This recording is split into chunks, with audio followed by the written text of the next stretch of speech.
बिस्मिल्लाहिर्रहमानिर्रहीम। First year आज की वीडियो में हम चैप्टर 12 इलेक्ट्रोमैग्नेटिज्म की न्यूमेरिकल एग्जांपल सॉल्व करेंगे। फर्स्ट एग्जांपल है हमारे पास a wire having a mass per unit length of 4 gram per centimetre carries a 5 ampere current horizontally to the south. के एक वायर है और उसका मास पर यूनिट लेंथ की वैल्यू दी गई है। उस वायर में से जो करंट गुजर रहा है उस करंट की वैल्यू भी दी गई है और करंट की डायरेक्शन भी बता दी गई है कि टूवर्ड्स साउथ है।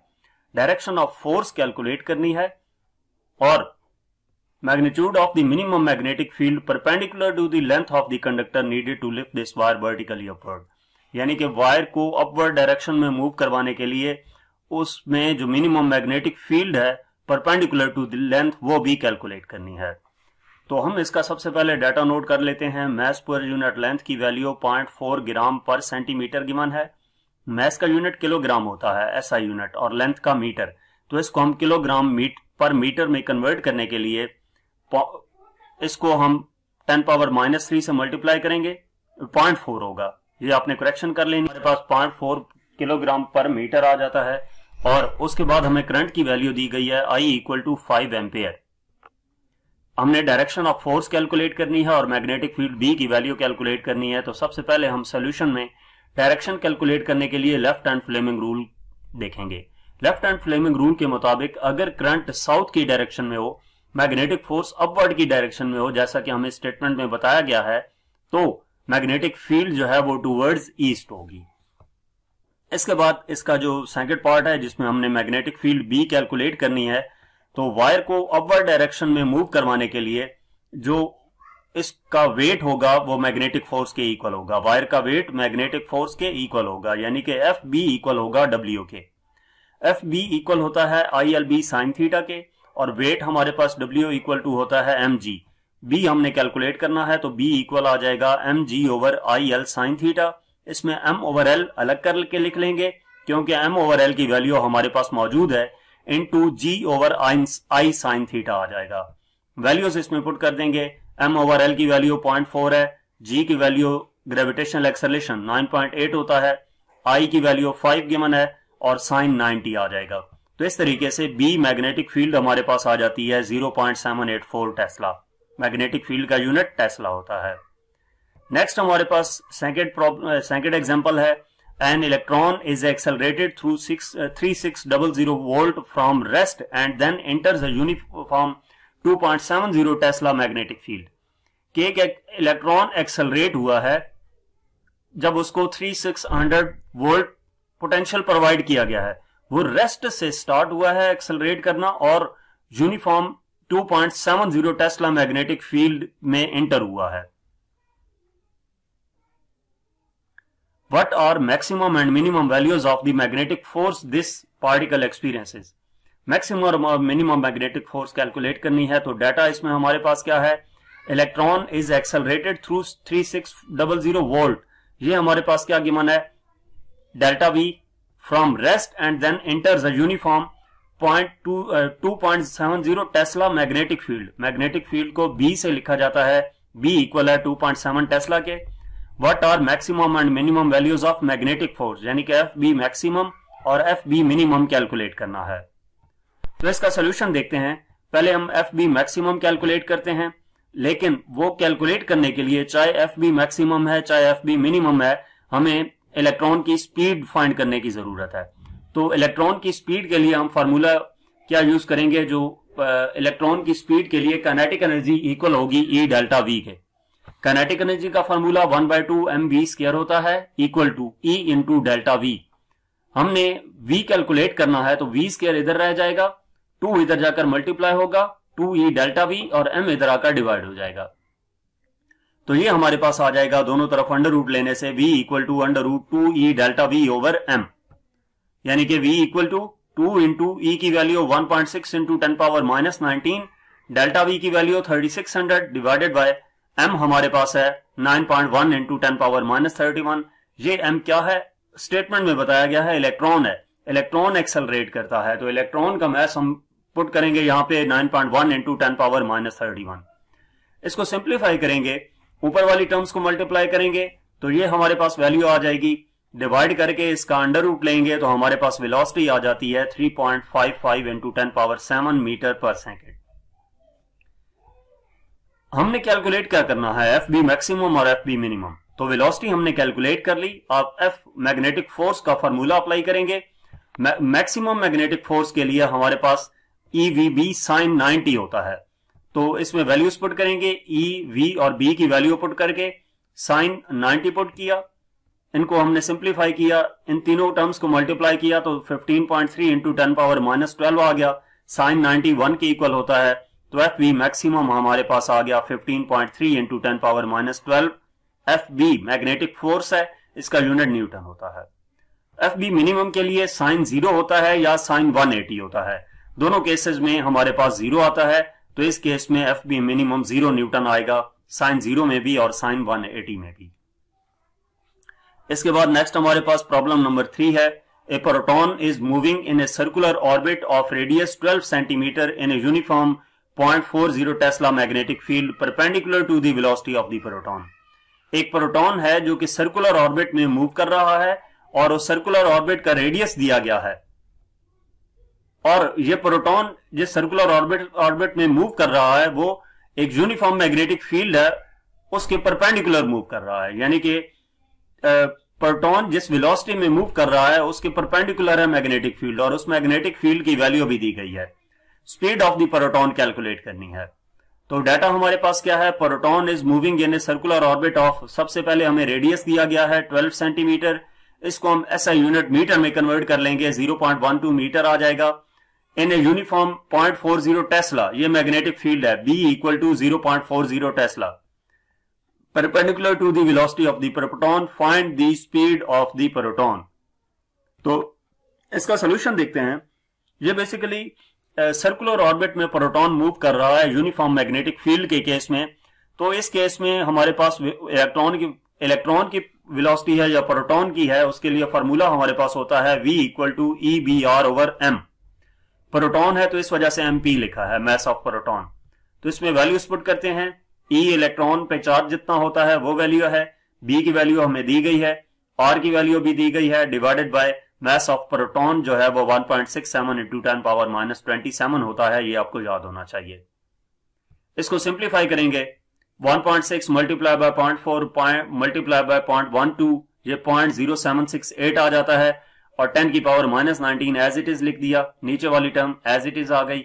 इस नंबर पे ये डिवाइड करेंगे तो ये 0.0459 इंटू 10⁻19 प्लस 27 8 हो जाएगा, क्योंकि -27 ऊपर जाकर +27 हो जाएगा। तो ये हमारे पास V आ जाएगा 4.59 इंटू 10⁻6 मीटर पर सेकेंड। वेलोसिटी की यूनिट मीटर पर सेकेंड होती है। नेक्स्ट प्रॉब्लम नंबर 4 है। A horizontal power line carries a current of 100 ampere in an east to west direction. What is the magnitude and direction of magnetic field due to the current 2 meter below the line? कि एक horizontal power line है जिसमें से current की value हमें दी गई है और करंट की डायरेक्शन भी दी गई है।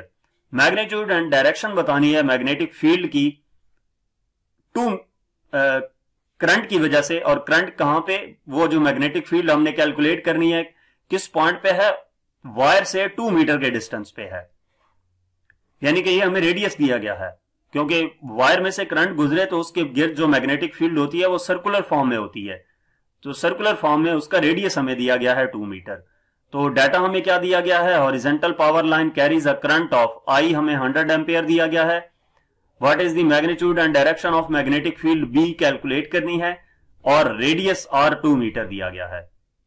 क्योंकि ये जो 2 मीटर बताया गया है ना, ये कहा गया है कि मैग्नेटिक फील्ड B की वैल्यू कैलकुलेट करनी है उस पॉइंट पे जो कि वायर से 2 मीटर के डिस्टेंस पे है। तो इसका सोल्यूशन हम देखते हैं। मैग्नेटिक फील्ड, जब एक वायर में से करंट गुजरता है और उसके गिर्द मैग्नेटिक फील्ड प्रोड्यूस होती है, तो वो मैग्नेटिक फील्ड फाइंड करने का formula B equal to μ0I/2πr है।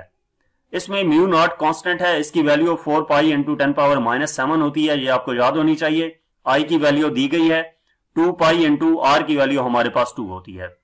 ये पाई से कैंसिल हो जाएगा, तो ये ऊपर वाली टर्म्स 400 से मल्टीप्लाई होकर 400 इंटू 10⁻7 आ जाता है, और नीचे हमारे पास 4 आ जाता है। ये डिवाइड करेंगे तो 100 इंटू 10⁻7 हो जाएगा।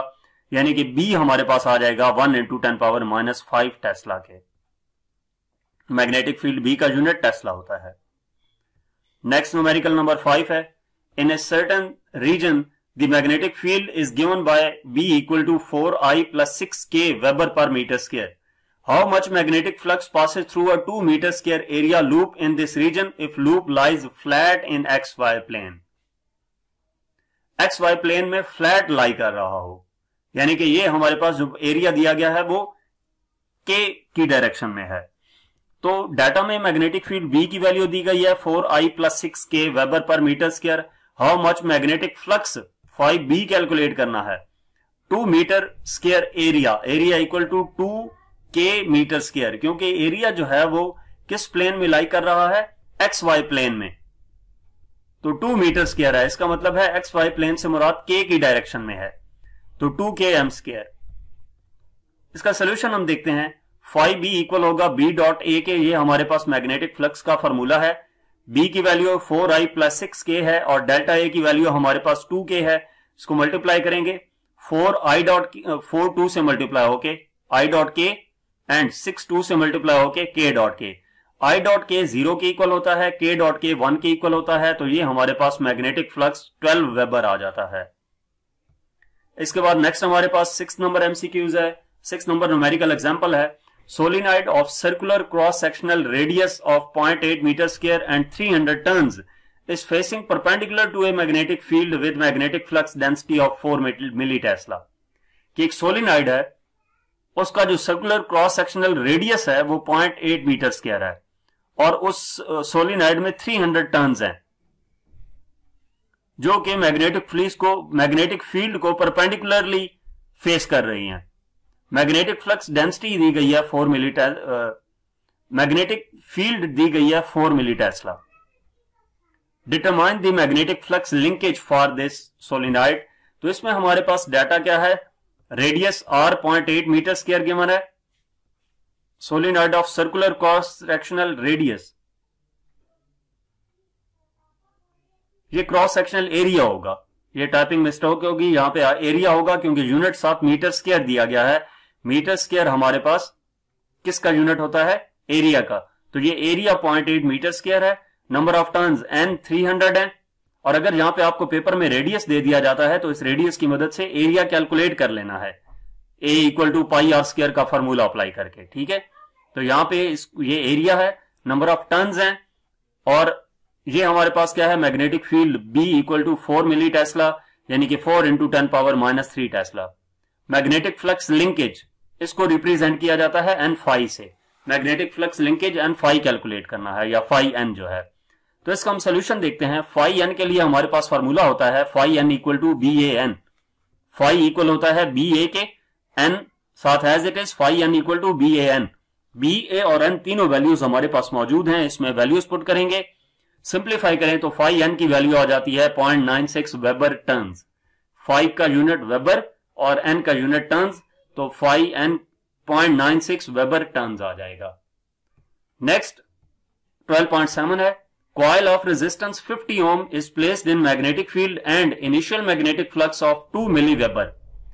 एक कॉइल है जिसकी रेजिस्टेंस दी गई है, उसको एक मैग्नेटिक फील्ड में रखा गया है, और जो इनिशियल मैग्नेटिक फ्लक्स है वो 2 मिलीवेबर है। कॉइल में नंबर ऑफ टर्न्स 150 है, गैल्वानोमीटर की रेजिस्टेंस 100 ओम है, उसको सीरीज में कनेक्ट किया गया है इस कॉइल के साथ। Find the average EMF and the current if the coil is moved 1/10 s from the given magnetic field to the other field।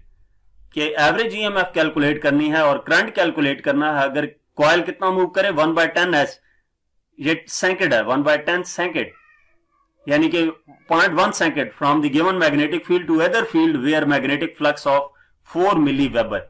यानी कि इस केस में दो रेजिस्टेंस गिवन है, दोनों सीरीज में कनेक्ट हैं, तो इस वजह से टोटल रेजिस्टेंस इनको एड अप होके करेंगे, और दो मैग्नेटिक फ्लक्स गिवन है। इसके अलावा टाइम गिवन है और नंबर ऑफ टर्न्स गिवन है। तो सबसे पहले हम डाटा नोट करते हैं। कॉइल की रेजिस्टेंस R 150 ओम है, मैग्नेटिक फ्लक्स phi 1 2 मिलीवेबर, यानी कि 2 into 10⁻³ weber. Coil has 150 turns, N 150 turns है, गैल्वानोमीटर की रेजिस्टेंस यानी कि R2 100 ओम। एवरेज ईएमएफ कैलकुलेट करना है and the current I calculate करना है। Coil is moved 1/10 s 1/10 second यानी कि 1/10 सेकेंड से मुराद हमारे पास 0.1 सेकेंड है। इसके अलावा मैग्नेटिक फ्लक्स जो दूसरा गिवन है वो उसको हम phi2 कह लेंगे 4 मिली वेबर यानी कि 4 × 10⁻³ वेबर। तो सबसे पहले ईएमएफ कैलकुलेट करने के लिए हमारे पास फार्मूला क्या है, n delta phi by delta t, जहां पे मैग्नेटिक फ्लक्स चेंज होता है n = n del phi by del t. n del phi phi2 - phi1 होगा। तो इसमें हम वैल्यूज पुट कर देंगे। n की वैल्यू 150 है, phi2 की वैल्यू 4 × 10⁻³ माइनस phi1 की value 2 × 10⁻³ divided by delta T 0.1 given है। 150 × 4 - 2 2 × 10⁻³ डिवाइडेड बाय 0.1। इसको हम सिंप्लीफाई करेंगे तो ये हमारे पास आ जाता है E आ जाता है 3 वोल्ट।